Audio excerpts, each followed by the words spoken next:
Yes, my name is Hiro, Hiro.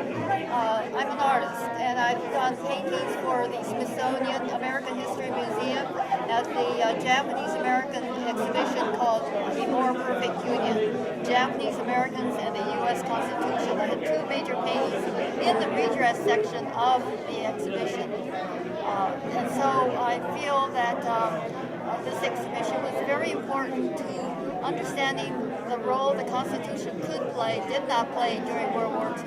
The fact that our rights as Japanese Americans were not honored during World War II. And so the redress program was very important in terms of understanding to the rest of Americans what happened to minorities in the U.S.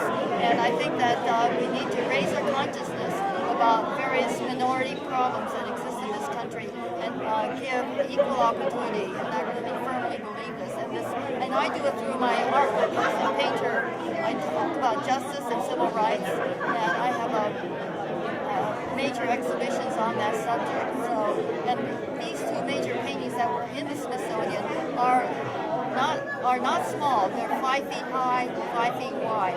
They really speak to issues that I think we should address. And I think visually it has a different impact from verbal interpretations.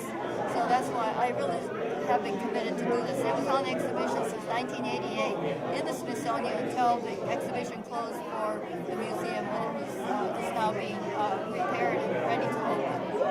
And my mother, I'm speaking for my mother, who was one of my models. And she was in the Gila River camp during World War II. And she suffered a lot of health problems as a result of that.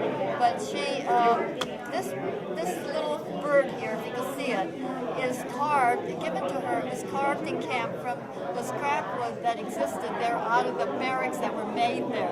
So I wore this purposely to show kinds of handiwork that people did to raise their positive outlook on life.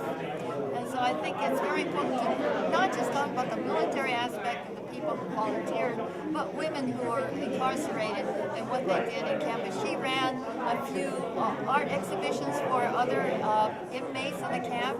And so she was very active in the art and cultural aspects of life in a concentration camp in the United States.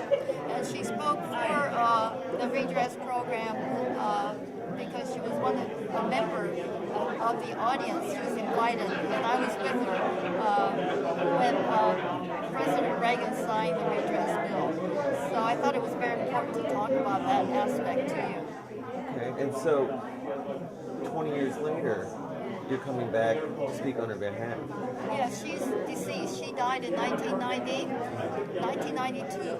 And I presented her at the Smithsonian in a lecture program. And I think it's very important to remember those who passed on. Luckily, she was able to witness the signing of the bill and participate in the ceremonies. But not many people did, So my father did not. He died before this whole event, 10 years before the event, on this redress signing. But my mother was with me all this time, and I really did understand the problems through her. And probably my first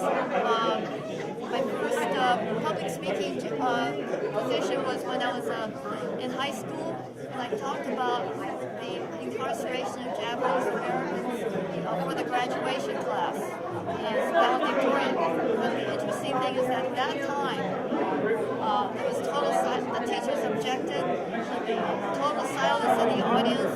I was a pariah at that time. But now, I think we can finally, begin to talk about it seriously. And I think it's very important for young people to understand what our Constitution means and what it means to